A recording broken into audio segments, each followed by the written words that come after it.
Ndabashuje mwese inshuti bakunzi bene data, reka nongere kubifuriza amahoro y'Imana kandi ubuntu bw'Umwami wacu Yesu Kristo bukomeze kubana namwe, aho tugiye kongera kurebera hamwe icyigisho dufite kuri uyu munsi kitubwira ngo amateka ya Isiraheli ni umuburo kuri twe. Amateka ya Isiraheli ni umuburo kuri twebwe. Ngiye kwifashisha iki gitabo, nababwiye ni igitabo gitoya ariko ni ingano yacyo. Ibibaho byo mu minsi y'imperuka. Ibibaho byo mu minsi y'imperuka. Ndi gusoma amagambo ari kuri page 40 na 41. Turarebera hamwe ingingo ivuga ngo amateka ya Isiraheli ni umuburo uheruka kuri twe, ndetse itorero riri ku rugamba sintungane, ndetse turebe n'itorero rizaba rikiranuka kandi irisa na Kristo. Imana ishimwe cyane. Reka rero mbahe ikaze mwese. Turakoresha n'ijambo ry'Imana nk'uko bisanzwe, ibyanditswe byera ariyo Bibiliya. Imana iduhana umugisha. Reka mbere yuko twinjira mu byanditswe nk'uko bikwiriye, tubanze twiragize Imana. Murakoze. Reka dusenge. Turagushimye Data twese uri mu ijuru, Mana yacu, Mana ikiranuka, wera wera wera Uwiteka Imana ya Isiraheli. Ni wowe wadukunze urukundo rudashira, udukuruza ineza yawe, uratwegereza, wemera gutanga umwana wawe w'ikinege kugira ngo tutarimbuka, ahubwo twongere kugurwa dukurwe mu bubata bwa Sekibi. Maze rero kuba tugihumeka umwuka w'abazima ubishimirwe. Waturinze mu bihe byose byagiye bitambuka byo kubaho kwacu, n'uyu munsi uracyari kumwe natwe. Rero turaje ngo turebe icyo ijambo ryawe ritubwira, ariko nk'abantu buntu ntacyo tubasha kwiyungura. Nicyo gituma dusabye umwuka wera ngo ari we wongera kutubera umuyobozi, maze twigishwe nawe muri byose. Duhana umugisha n'abazumva ibyawe kandi bakabyizera. Mu izina ry'Uwaducunguye Yesu Kristo bisabye twizeye. Amen. Murakoze. Reka turebere hamwe. Nkunda kuvuga isomo y'urufunguzo. Isomo y'urufunguzo tugiye kwifashisha, turasoma mu gitabo cy'Abaheburayo igice cya gatatu, turasoma ku murongo wa 12 ndetse tugeze ku murongo wa 14. Abaheburayo igitabo kirimo amateka y'ibyabaye ku bwoko bwa Isiraheli, kandi bigomba kutubera akabarore twebwe abasohoreho n'iminsi y'imperuka. Imana ishimwe cyane. Igice cya gatatu ku Baheburayo niho turi gusomera hamwe, umurongo wa 12 ndetse turageza ku wa 14. Haranditse ngo, nuko bene data, mwirinde hatagira uwo muri mwe ugira umutima mubi utizera umutera kwimura Imana ihoraho, ahubwo muhugurane iminsi yose bikitwa uyu munsi, hatagira uwo muri mwe unangirwa umutima n'ibihendo by'ibyaha. Kuko twahindutse abafatanyije na Kristo, niba dukomeza rwose ibyiringiro byacu twatangiranye, ngo bikomerere kugeza ku mperuka. Imana ishimwe cyane. Mwakire neza ijambo ry'Imana. Reka twumve aya magambo ari hano, ariko ndagusaba mwene data nkwibutsa ikintu cy'ingenzi. Iyo tugiye gusoma ibyanditswe ntabwo tubyinjiramo mu ntekerezo zacu. Ndagusaba kugira ngo wumve ibyanditswe, ibyo watekerezaga ubyihoreye, banze wumve ni iki ibyanditswe bitubwira, hanyuma nawe ugire gutekereza kwiza. Hanyuma nugera gutekereza ujye ubasha kugira amahitamo yawe. Imana idufashe. Amateka ya Isiraheli ni umuburo kuri twe. Muri iyi minsi y'imperuka ubwoko bw'Imana buzaba bwugarijwe n'ingorane nk'izo Abayisiraheli ba kera bahuye nazo. Iki ni ikintu cya mbere cy'ingenzi kandi gishimangiwe.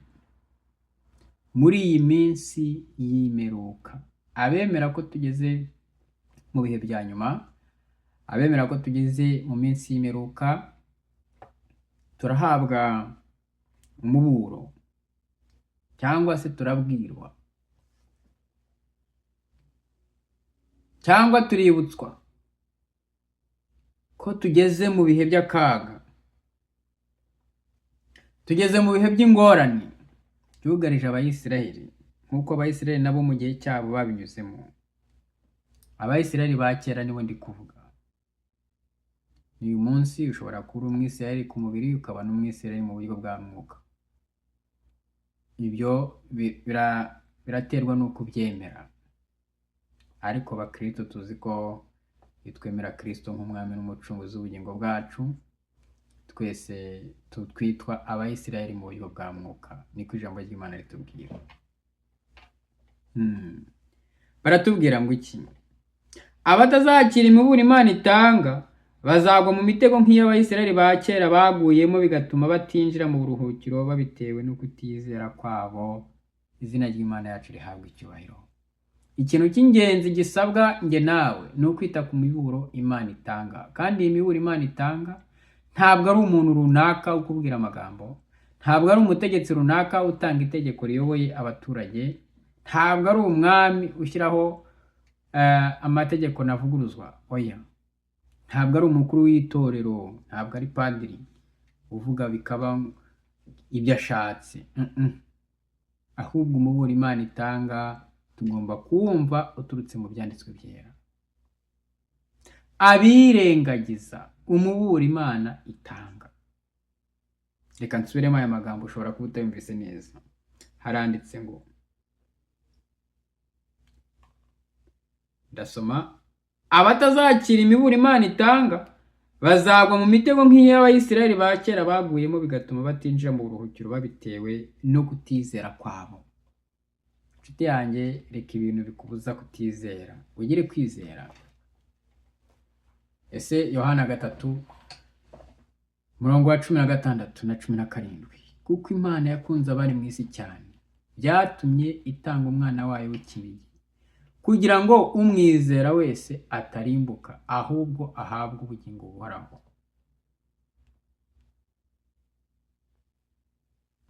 Ngo kuko Imana itatumye umwana wayo mu isi ngo aze gucira abari mu isi b'iteka, ahubwo ngo yabikoreye kugira ngo abari mu isi bakizwe nawe.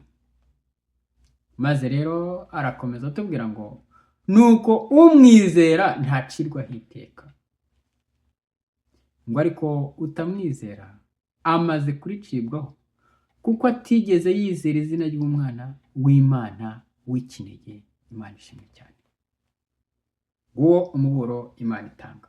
Ibintu byo kutizera icyo ijambo ry'Imana ritubwira, tugakerensa ibyo ijambo ry'Imana ritubwira. Reka nkubwire, kwizera ni kimwe no gukerensa ni ikindi. Ariko ushobora kuba wizera ukigira intege nkeya, aho reka tuhumve. Ariko hari n'umuntu utabyizera, atari uko afite intege nkeya, we ntubimubwire, ntushake kugira icyo umubwira. Mbese mwumva turi mu isi yande? Turaza kubibona imbere. Baratubwira uburyo iki iyi si turimo tutakwiye kwibwira ko ari ijuru turimo. Iyi si yagwiriwe n'umwanzi bene data. Abaheburayo igice cya 4. Abaheburayo ku gice cya 4 niho tugomba kureba aya magambo.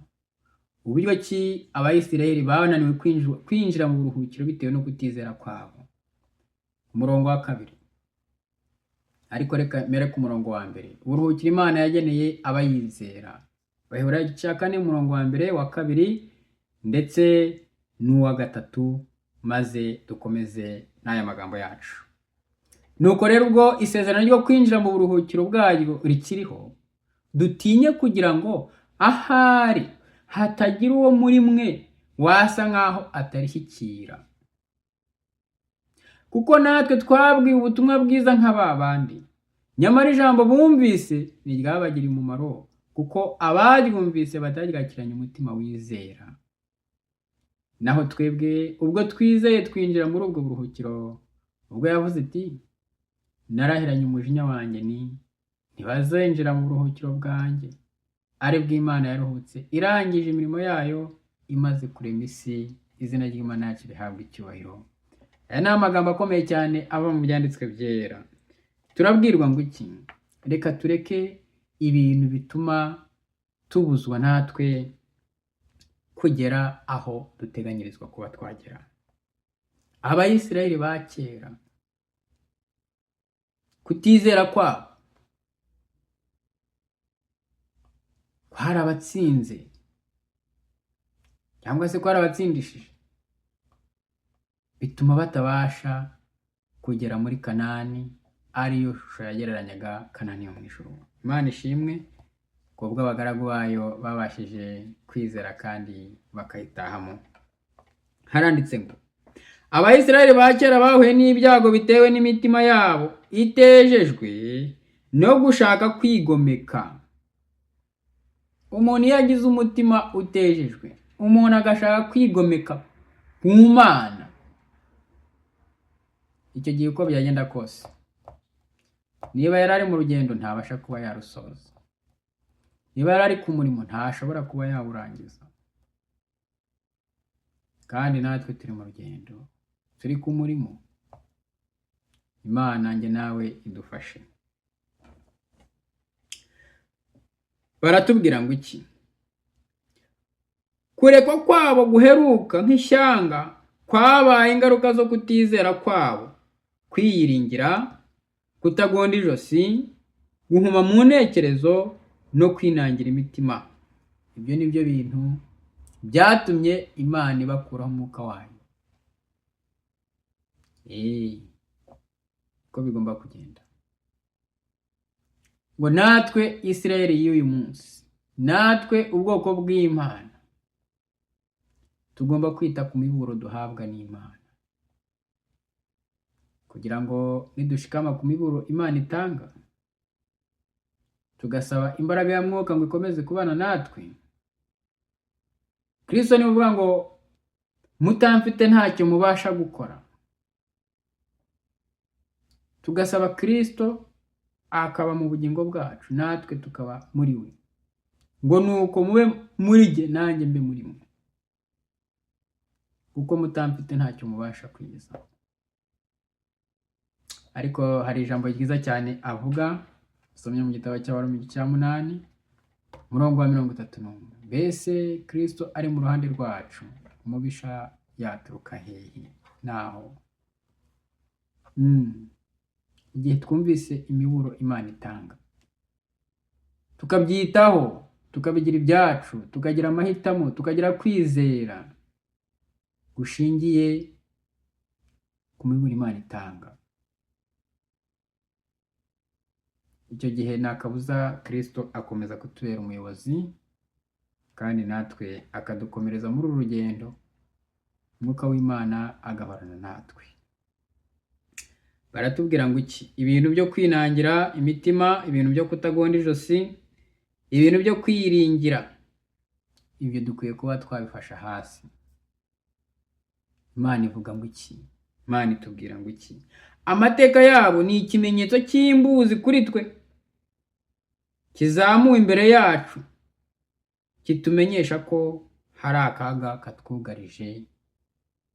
Imana ishimwe cyane kuko uyu muburo itanga. Byarabaye, turabyumva, amateka yabo turayiga uko bwije n'uko bukeye. Ubwo rero ahasigaye ni ahacu. Mbese ubu hari uwavuga ngo njye ntabyo nzi? Niba utabizi uzabimenya. Uzabimenya, kuko Imana ishaka ko buri wese amenya ibyayo, akagira amahitamo, akayanga cyangwa se akayikunda ku matana nayo. Turakomeje. Nuko bene data, mwirinde hatagira uwo muri mwe ugira umutima mubi umutera kwimura Imana ihoraho. Imana ishimwe cyane. Ni ukuri baratwihanangiriza. Pawulo yandikira Abaheburayo, nuko bene data mwirinde kugira umutima utizera ngo mwimure Imana.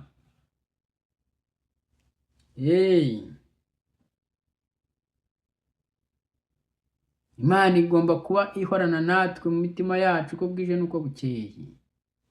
Ndetse wakumva utari kumwe nayo ukagira ubwoba, kuki mbaho ntari kumwe n'Imana? Icyo kintu kigagutera ubwoba, tugashakashaka, tugashishikarira gushaka uburyo ki twabana n'Imana, uburyo mu mutima wacu hahoramo Imana. Ko ntituri abacu ngo twigenge. Umugenga wacu rero agomba gutura muri twebwe, izina ry'Imana yacu rihabwa icyubahiro. Baratubwira ngo iki? Nuko bene data mwirinde hatagira uwo muri mwe ugira umutima mubi umutera kwimura Imana ihoraho, kuko twahindutse abafatanije Kristo niba dukomeza rwose ibyiringiro byacu twatangiranye ngo bikomerere kugeza ku mperuka. Izina ry'Imana yacu rihabwa icyubahiro. Irya somo ryacu ry'urufunguzo twasomaga kuva mu Baheburayo igice cya 3 umurongo wa 12 kugeza ku wa 14. Reka twumve uyu munsi nk'ubwoko bwa Isirayeli itorero ry'Imana.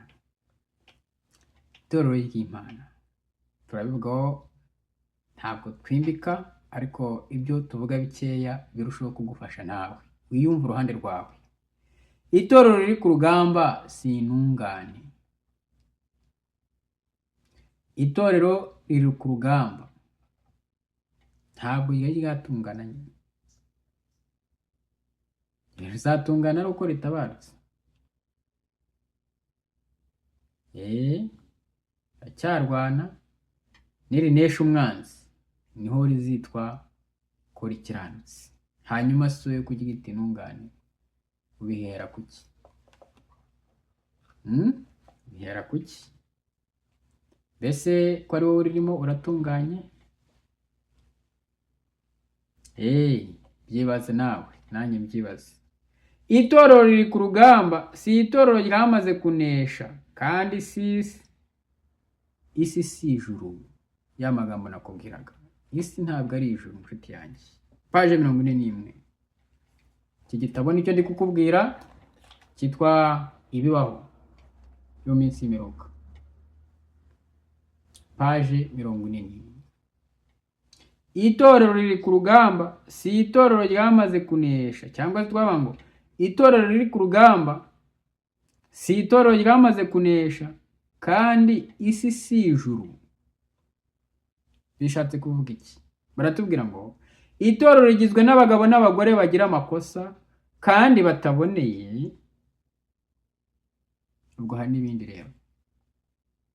Abagabo n'abagore kandi bataboneye nibo bagize itorero. Reka twongereho abasore n'inkumi, kuko umuntu wese umaze kubatizwa, umaze kwakira Kristo, mu yandi magambo umaze kubyarwa ubwa kabiri, abari mu itorero. Ahubwo ikiba gisigaye ni ukuvuga ngo mbese uyu muntu uko abatijwe mu mazi, abyawe n'amazi, yabyawe n'umwuka, ngo abe ari wa musirikare ko kubasha kujya ku rugamba. Aha rero itorero nubwo riri ku rugamba, ariko hari abarimo batari ku rugamba. Indorerezi z'abaho n'abandi bari ku rugamba gusa, kandi ibyo ntituzabibuza ko bizabaho. Ashobora kuba ari wowe, ashobora kuba ari jyewe. Reka twibaze, mbese turi ku rugamba? Umusirikare wa Kristo arangwa n'iki? N'iki kimuranga? None se niba ukora ibyo umwanzi akunda, urarwana nande? Uri kurwana nande? Niba utumvira umuburo Imana itanga, kandi uvuga kuri mu itorero, urumva urimo ufite kwizera kwandi? Ushingiye ku yahe mahame akuyoboye? None se itorero riri ku rugamba rirwana n'umwanzi, kandi uri mu ruhande rw'umwanzi. Rega bene data, tukwiye kwisuzuma mu mitima yacu. imibereho yacu nkunze kuba ari byo ndi kuvuga. Buriya ntabwo ubukristo bugaragara kuko tuba twambaye neza ngo dufunge za karuvati dushyiremo amakoti. Oya, ntabwo ari uko dusoma ibitabo byinshi, ntabwo ari uko twize amateyolojiya n'ibiki byose ngo tubirangize. Ubukristo bwawe ni imibereho. Imibereho yawe igomba kuba irangwa n'imbuto za Mwuka Wera. Nuko mwere imbuto z'abihanye. Imana ishimwe cyane. Bikagaragaza kwizera umuntu yifitemo muri we, ntawe uguhase ndetse nta n'ukubwirije ahanini, ahubwo imivugire yawe, imikorere yawe, imigendere yawe, imisabanire yawe n'abandi, aho uteranira, mu rugo, ku isoko, mu kazi, ku ishuri aho wiga, kagaragara ko uri umuntu uri ku rugamba. Icyo gihe ijoro rikagutangira ubuhamya, kavuga riti nguyu umusirikare wacu ari ku rugamba kandi azarunesha kuko ari kumwe n'umugabo w'abasirikare bakuru. Imana ishimwe cyane. Baratubwira ngo iki? Itorero rigizwe n'abagabo n'abagore bagira amakosa kandi bataboneye, badafite ikindi bari cyo uretse kuba bigishwa mu ishuri rya Kristo kugira ngo batozwe, bakeburwe kandi bahabwe uburere bwiza burebana n'iby'ubugingo ndetse n'iby'ubw'ahazaza, ari bwo bugingo bw'iteka ryose. Izina ry'Imana yacu rihabwa icyubahiro. Mumvugire muti amen. Umusirikare wa Kristo, umugabo n'umugore, umusore n'inkumi bari ku rugamba. Itorero riri ku rugamba rigizwe n'izo ngeri z'abo bantu bagomba kuba bari mu ishuri rya Kristo. Imana ishimwe. Yohana igice cya 8:31-32. Yesu Kristo nuko abwira abayuda bamwemeye ati, nimuguma mu ijambo ryanjye muzaba abigishwa banjye nyakuri, muzamenya ukuri kandi uko kuri niko kuzaba batura. Maze wagera kuri 3:6 akavuga ngo, nuko uwo mwana n'ababatura muzamubature by'ukuri. Haleluya, dushime Imana. Amagambo arakomeye cyane kugira ngo tuyiteho. Tuyiteho. Gusoma ni kimwe, kwigishwa ni ikindi cyangwa kwiga, ariko kuzirikana ibyo twize tukabyizera, tukabihitamo bikaba ibyacu, tukabiharanira,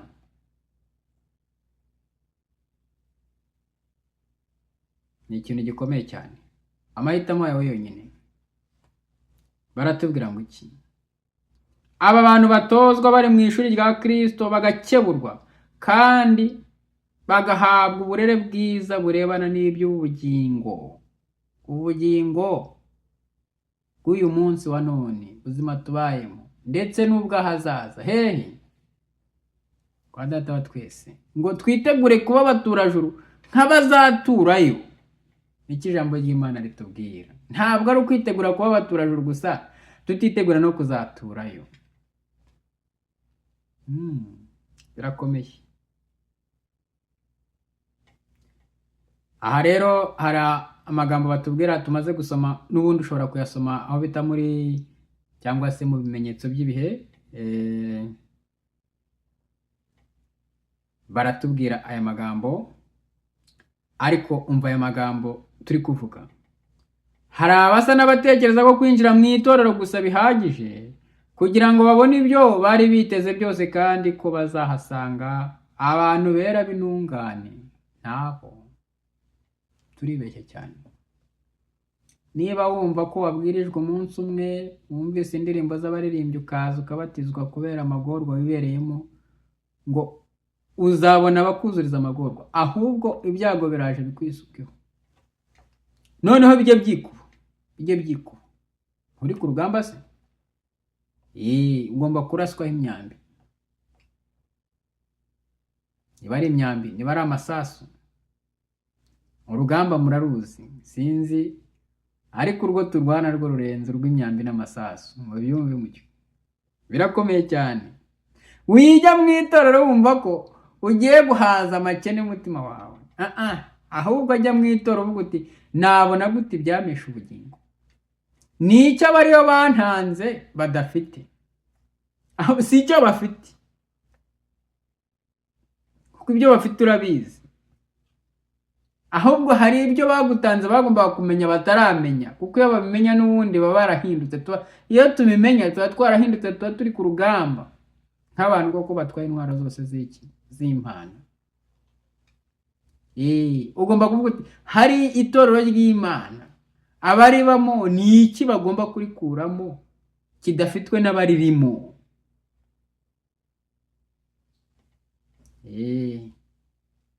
Ahubwo ko icyo kidafitwe n'abaririmo kiri gushakwa nawe ukaza ugafatanya nabo. Rero mfite ingero nyinshi aho twagiye tunyura, aho twajyaga twigana ijambo ry'Imana, ukabona umuntu afite amarangamutima yo guhaza amakene yo mu mutima we gusa ku by'isi, kajya yumva yajya ahora afashwa buri kimwe cyose, kuko mu itorero twigisha urukundo, twigisha imibanire neza n'abandi, tugomba gufasha, ariko cyane cyane duhereye kuba mu nzu y'iwacu. Umva ayo masomo nyine agasomwa, ntushobora kubona Imana igihe utari kuba umugaragu wa mugenzi. Ayo masomo yose tukayahabwa, ariko ukibaza niki ijambo ry'Imana rivuga. Erega ibyo bigomba kuba biriho, ariko ibyo bikorwa n'abantu bera imbuto za mwuka, ntabwo ari iby'agahato, nta nubwo ari itegeko. Ntabwo mu nzu y'Imana tugiye guhaga, ariko kandi nubwo tugiye kwicwa n'inzara. Ibyo ni ibintu bibiri tugomba kumenya. Habaye abagabo n'abagore, abasore n'inkumi, bakeneye kumenya, bakeneye kwigishwa, bakeneye gukeburwa, bakeneye gutozwa.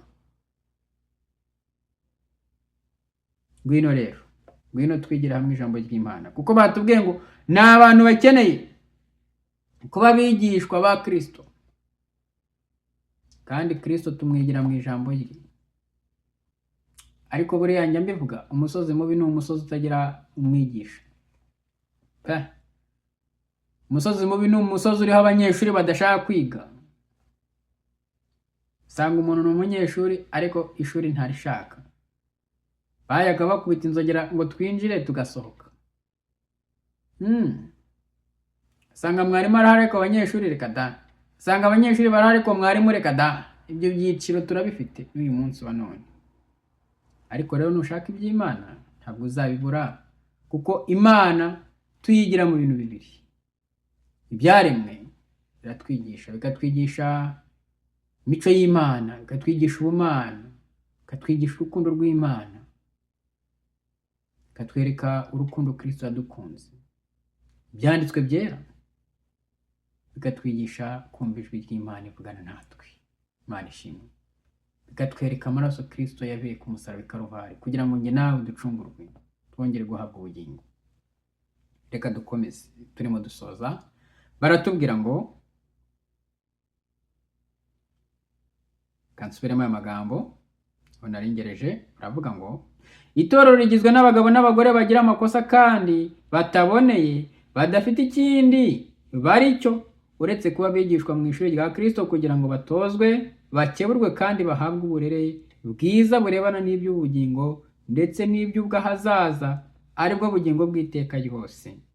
Hari abasa n'abatekereza ko kwinjira mu itorero gusa bihagije kugira ngo babone ibyo bari biteze byose, kandi ko bazahasanga abantu bera b'intungane, bizera, bafite umurava mwinshi, nuko babona amakosa ku bizera bakavuga bati twaretse iby'isi kugira ngo tutazongera kugira aho duhurira n'ingeso mbi, ariko none na hano haba ibibi.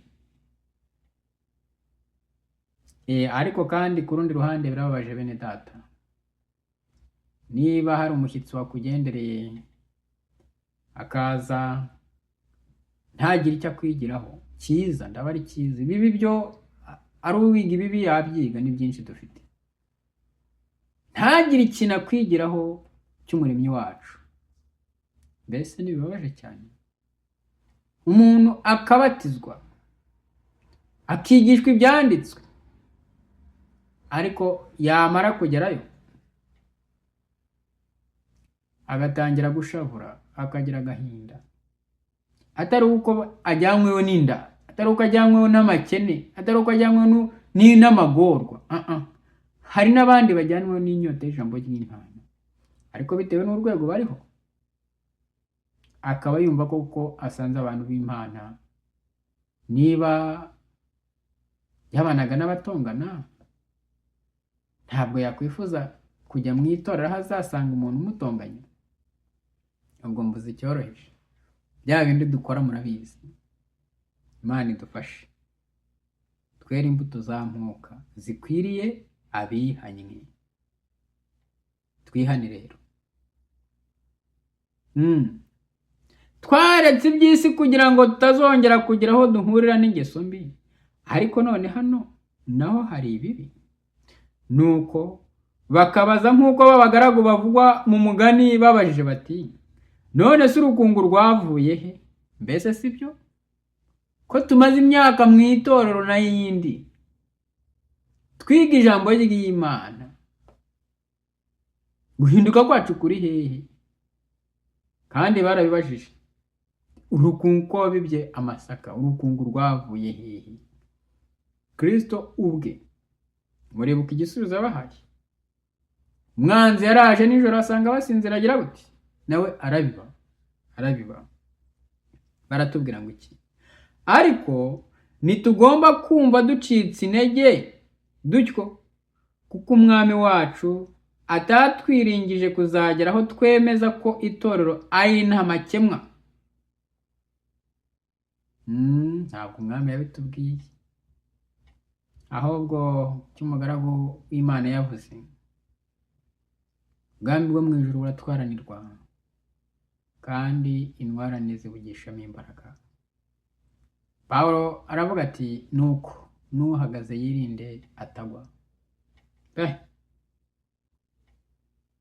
Ariko nitugomba kumva ducitse intege dutyo, kuko umwami wacu atatwiringije kuzagera aho twemeza ko itorero ari nta makemwa, ndetse umuhati wacu wose tuzagira aho kugira itorero riri ku rugamba intungane ntiryamaze kunesha uzaba uw'ubusa. Reka tuvuge iby'Imana, tubivuge mu kuri, tuvuge ibinyakuri. Ntabwo itorero ari itorero ryanesheje, ni itorero riri ku rugamba rihora risaba imbaraga kuva ku Mana Data twese, Kristo nk'umugaba waryo ngo aturwanire. Kandi ibyiringiro dufite nuko rizanesha, nk'uko ari iryo sezerano Imana yaduhaye. Hanyuma rero itorero rineshe rizaba rikiranuka kandi risa na Kristo. Umurimo ugiye kurangira bidatinze. Imana ishimwe cyane. Abizera b'itorero riri ku rugamba bagaragaye ko ari indahemuka bazahinduka itorero rinesha. Haleluya! Abo bagomba guhinduka itorero rinesha. Ibyahishuriye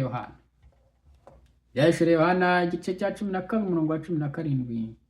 Nuko ikiyoka kiragenda ngo kirwanye abo mu rubyaro rw'abo mugore basigaye, bitondera amategeko y'Imana bakagira gute? Bakagira guhamya nko kwa Yesu. Aba nibo turi kubwirwa hano. Ibyahishuriwe urubyaro rw'abo mugore rwasigaye rwitondera amategeko y'Imana kandi rukagira kwizera nko kwa Yesu, rukagira guhamya nko kwa Yesu. Abo nibo bagomba kuboneka mu itorero ry'abaneshi, izina ry'Imana yacu rihabwa icyubahiro. 12 niko hatubwira, kandi nawe uzahasomye. Erega dukwiye kujya tuba abasomyi ba Bibiliya, tukumva icyo Imana itubwira nyine. Icyoka kirakarira wa mugore, kiragenda ngo kirwanye mu rubyaro rwe wasigaye. Bitondera amategeko y'Imana kandi bafite guhamya kwa Yesu, izina ry'Imana yacu rihabwa icyubahiro. Imibereho ya Kristo yari imibereho yuzuye ubutumwa n'urukundo rw'Imana, kandi yifuzaga cyane kwigisha abandi iby'urwo rukundo ku rugero rusesekaye. Imyitwarire ye yose yarangwaga n'impuhwe n'ubuntu, kwicisha bugufi n'urukundo. Buri mwizera w'itorero riri ku rugamba nawe agomba kugaragaza iyo mico myiza niba ashaka kuzaba umwizera w'itorero ryanesheje. Imana ishimwe cyane. Reka nsome aya magambo aheruka bene data dusoze. Buri mwizera w'itorero riri ku rugamba nawe agomba kugaragaza iyo mico myiza niba ashaka kuzaba umwizera w'itorero ryanesheje. Iyi mico batubwira hano, imyitwarire yose yarangwaga n'impuhwe n'ubuntu, kwicisha bugufi n'urukundo. Iyo ni imyitwarire ya Kristo, nk'uko batubwiye ngo imibereho ya Kristo yari imibereho yuzuye ubutumwa bw'urukundo rw'Imana, kandi yifuzaga cyane kwigisha abandi iby'urwo rukundo ku rugero rusesekaye. Imana ishimwe cyane. Reka mbasezereho inshuti zanjye, babwire ngo abumvise ibi mwese, Imana ikomeze kubamera umugisha, kandi Uwiteka Imana ikomeze kubishimira cyane. Tuzasubira ubutaha. Amen.